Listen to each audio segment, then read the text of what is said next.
环球大战线深入世界最前线，全球各地的观众朋友，大家好，我是叶思敏。今天节目开始，先欢迎来宾钱立伟、孙大千委员。大家好。军情与航空网站主编施孝伟主编。主持人好，大家好。资深媒体人彭华干哥。思敏好，大家好。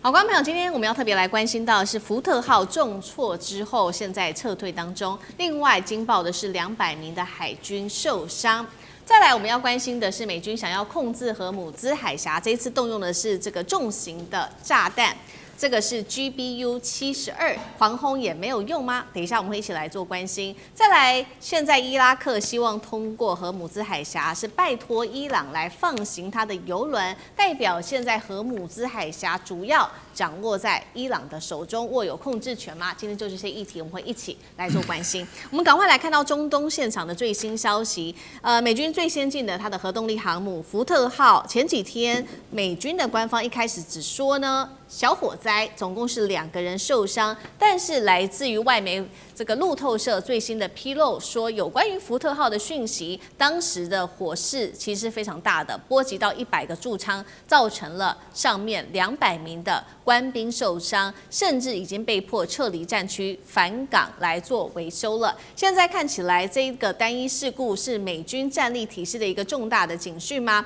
为什么现在路透社所公布的数据跟美军当初公布的数据有这么大的落差？美军有没有在刻意的压低损失？那么对外公布的种种数据可信度到底有多高？委员怎么看？对啊，其实因为美国在最近这段期间哦，那么对用英文讲做 overuse 哦，就是他们的部队哦不断的从这里调度到那里，又从那里部署到这里哦，然后在全球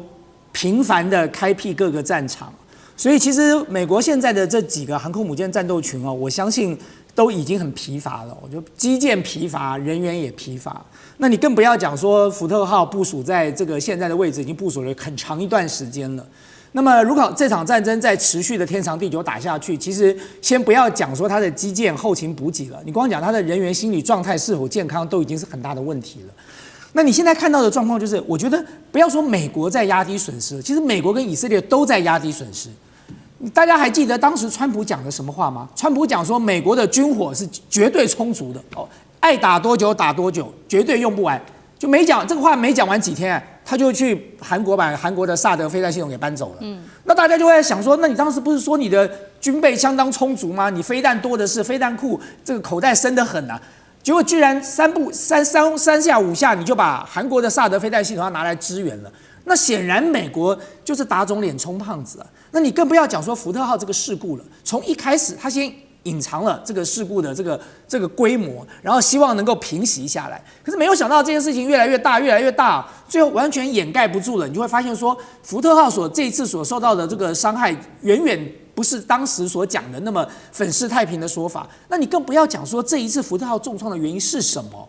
就是莫名其妙就重创就对了，然后莫名其妙200个这个海军士兵就受伤了，然后莫名其妙大家就要睡在船舱上。美国的航空母舰如果有这么脆弱的话，那美国就是一个纸老虎了。所以到底福特号为什么受创？目前为止，我认为就这到你说有一点阴谋论的这个推测，也许吧。那么就是在美国没有公布之前，真相到现在恐怕还很难说清楚。为什么我会这么讲因为其实美国跟以色列都在粉饰太平。各位知道，以色列现在在全面的限制记者进入报道，能够进入以色列报道的这个媒体是非常有限的，而且是在有限的地区。甚至这个像某一位这个 CIA 的资深前研究员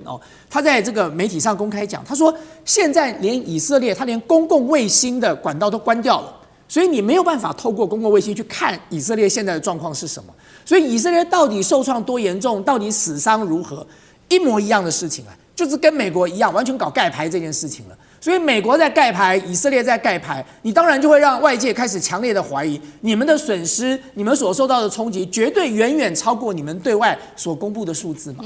好，这个是有关于美军的损伤现在来自于路透社的最新报道，这个数字远远超过美军当初所公布的数字。那其实呢，刚刚讲了嘛，美军他这一次的攻击也特别希望能够去掌握的就是荷姆兹海峡了，所以最新他也首次的出动。今天我们要特别来关心的这款武器，重型的钻地炸弹 GBU-72，目标就是伊朗在荷姆兹沿岸加的这个加固飞弹基地。好，这个炸弹带观众朋友稍微了解一下哦，重量5000磅。然后呢，它的功能是专门打击地下的掩体跟这些加固的设施。这些武器当初就是为了要摧毁硬目标，但是问题是来自于专家的说法，其实现在更具威胁的其实是来自于这一些其他的武器，包括了有水雷，来自于伊朗的水雷、无人潜航器、快艇、狼群跟火箭炮，这些成本比较低，但是高杀伤力的战术才是伊朗目前的杀手锏。那 GBU-72到底它的特点跟战力如何？然后单是毁掉这些陆上设施就能够拿下荷姆兹海峡吗？夏伟主编怎么看？其实当然，我们这边先看一下 GBU-72是个什么样的炸弹。当然，后面的答案先讲。你要说美国单靠这个炸弹去把波斯湾的北岸炸一炸，然后就能够重新获得波斯湾的这个控制权，我看难度不低了哈。只能先这样讲。那 GBU-72它当然是有一款由战机投射的空投的这样一个卫星定位炸弹。然后而且因为它 GBU 就代表就是说它要么就是具备这个卫星定位，甚至于还可能具备就是雷射导引。那像以美军的现在这种大型的炸弹来说，它都同时具备卫星定位跟雷射导引。那有一些是专门雷射导引，像比如说比较传统的 GBU 的这个炸弹，对不对？它本身上面有个雷射导引头，但它不具备卫星定位。那有些炸弹它同时又有卫星定位，而且呢，它这个东西它还可以随着这个最后接近目标时，如果你这个目标在动，我可以用飞机上面的类似像神射手夹章去标定你。所以你最近看到那种很多这个美国中指部出来的这个影片，你会发现它那个黑白影片，那个就是那个红外线的这个 EOIR， 也就是所谓红外线成像这个影片。但是你会看到，中间老是有一块亮的，那个就是雷射标定器照在上面反光的那个影像。好，那这个时候我们刚刚讲这个炸弹本身它是个双导引，但是也就是说它的准头可以说非常高。但问题是，今天你伊朗沿着荷姆兹海峡这100多公里的这样一个海岸，它布下了多少的这样一个反舰飞弹发射器啊？今天那个炸弹非常重，一颗5000磅，而且它本身来说，它并不是触到地面就马上爆炸。它因为它本身这个炸弹有这个装甲防护，所以它通常在由这个空中坠往地面之后，它还会再往下钻，大概钻个这个30-50公尺之后才爆炸。它希望在爆炸的时候，除了它的这个本身的爆炸能之外，另外还可以透过它的爆炸能引发一个小的地震，把这些底下这些掩体等等给它震裂震坏，然后甚至垮下来。这个是它这次用这个 GBU-72这样一个5000磅的所谓叫做碉堡克星这个炸弹它所想要达到的这样一个效果。但问题就是说，其实你可以看到，就是说，其实我记得2月28号那天来录这个周末版的时候，它其实我那天就有讲，我觉得美军在这个时候猝然动手，它本身的准备应该不是那么的充分，因为第一，它甚至于连集中到中东地区的军力跟第2次波湾战争，我们看到2003年这个第2次波湾战争，当时美国为了要发动这个对伊拉克的军事行动，而且当时美国对伊拉克发动的军事行动也没有受到任何国际组织的授权，所以周边相当多的国家其实并不是那么全然的支持，所以那个时候美军它因为那个状况，所以它动用了5个航空母舰东地中海2个，然后那个波斯湾3个，所以在这个情况下，你说当年美国动用到军力其实是今天至少2倍多那但是那个而且都还打了那么一大段那么长一段时间，所以你说今天美国要单凭它现在集中在波斯湾军力，没错，美国现在对那个伊朗来说，它的海空兵力是呈现一个一面倒碾压的优势，这个是大家我觉得都不用怀疑的，美军的科技优势在这个地方体现无疑。但是今天你要打的目标实在太多了那所以就变成说，特别伊朗要用来封锁波斯湾的话，对不对封锁那个荷姆兹海峡，它可能就透过在那个荷姆兹海峡那个北岸这些伊朗的这些那个地形中，它把这些飞弹藏在悬崖峭壁绝壁里面。我今天我真的你美军能够打，你真的能够通通把我的所有的掩体通通点迷打光，你大概也要花上很长一段时间。所以今天从伊朗角度来说，再加上刚刚那个大仙兄有讲，他今天封锁荷姆兹海峡，它不是一个单一手段，它不仅仅是有单一运用到反舰飞弹，它甚至还可以运用到包含类似像水雷啦，或甚至于自杀小艇啦等等。虽然这些东西美军可以看到一个打一个，看到一个打一个，但是伊朗这些东西也就像打地鼠一样，你有点那个野火烧不尽，春风吹又生的那种感觉所以其实在这一次的这个军事行动上来讲，很显然的一件事，美国当初并没有做出最万全的准准备，而是因为情报使然，也就是说当他们接到讯息说这个2月28号这个哈米曼尼这个要召开会议了，这些人都聚在一起了，就被以色列这样一推，然后就去打了。所以其实后面你可以看到，后面他整个这个军事那个准备没有完成的时候，就猝然进行这样一个大规模，而且其实以伊朗来讲，它的整个军队的规模，或是它能够作为反抗的这个那个基地来说，是伊拉克的非常多倍。所以我觉得美国在短时间之内很难透过这样的方式就能够完全压制住战场。好，美国的整体战略都还没有准备好就开战了，那导致现在是也收尾也收不了，荷姆兹海峡的问题更是短时间无法被解决。那是不是连中东的其他国家现在也知道美国是没有办法可以掌控现在尤其是荷姆兹海峡的局势了呢？因为我们要来看到一个很特别的是伊拉克最近他的这个邮轮想要通行在荷姆兹海峡，结果呢他不是去找美国这边谈，是去跟伊朗求说可不可以让我们部分的邮轮安全的通行过去。要知道伊拉克在这边是驻有美军基地的，但是他也不靠美军护航了，直接去找伊朗谈，是不是代表他觉得现在伊朗才是主要在荷姆兹海峡的主导者呢？再来我们来看到一个专家特别做了一些警告，这是国际海事组织的秘书长杜明奎他说的，护航是无法100%确保安全的，军事协助也无法长期的持续非彻底的解决方案。所以现在到底谁掌握荷姆兹海峡的生杀大权？美军现在想要清除伊朗的威胁，困难度，干哥又怎么看？好，那如果说伊朗最高安全委员会的首长拉里贾尼真的是确定身亡的话，这件事情就更难办了。为什么？因为你不晓得你的谈判对象是谁，所以说伊拉克他为什么会去直接找伊朗去谈？因为找你美国谈没有用啊，对不对？我要过去啊，我的邮轮要过去啊，我最好还是跟我的仇家讲一讲吧。为什么？伊拉克跟伊朗他们是世仇，1980年代他们打了8年的战争，可是他们打一打，老实讲一句，有时候也可以打出一些心得出来。所以伊拉克干脆，因为坦白讲，石油出口也是伊拉克的命脉，伊拉克的油田很重要，所以他干脆去找伊朗的相关官员来，就说拜托，我们过去的时候几点几分，你们不要骚扰，好不好？让我过去，好不好？那别人我们管不了啊，别人的船呢，卡达的杜拜的阿联大公国的船我们管不了，我只管得了我自己啊，好不好？所以大家就想着说，这件事情找美国是没有用的，加上美国要求这些盟邦来出兵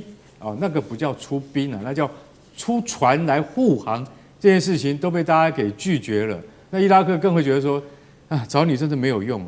所以国际海事组织的秘书长杜明奎他就说，就算你派出了护航舰队，你也不见得，因为那个不是我今天要讲。以前2次大战的时候，护航最重要的是护航是防德国 U 艇U-boat， 那像那样子的护航都不见得能够完全成功。那你现在面对的是低成本，然后具备有水下这些这个航行器的成本，水雷其实它的那个价钱都很低，但是它的范围很大，你要清楚的把它给扫干净，那个要花很多的时间。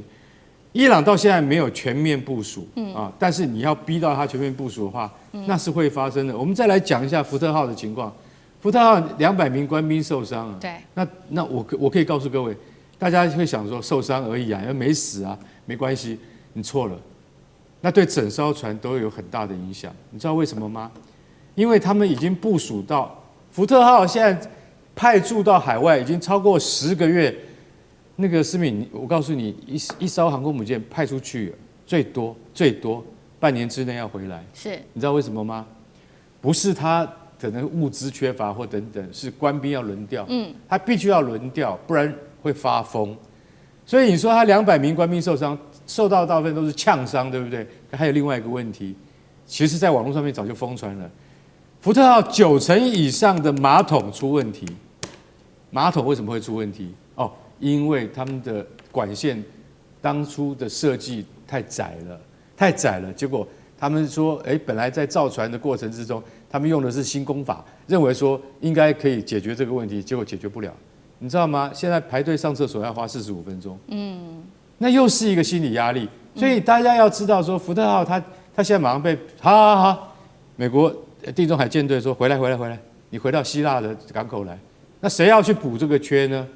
布希号，但是他还在路上。所以我觉得美国现在不是说川普认为我的海军很强大，但是你要前进部署的时候，你都是照你的个人的意志去做的，都没有想到后勤跟得上跟不上。所以福特号现在造成了这么大的问题之后，他要退出前线部署，由另外的航舰来补。所以其实美军在前缘的这个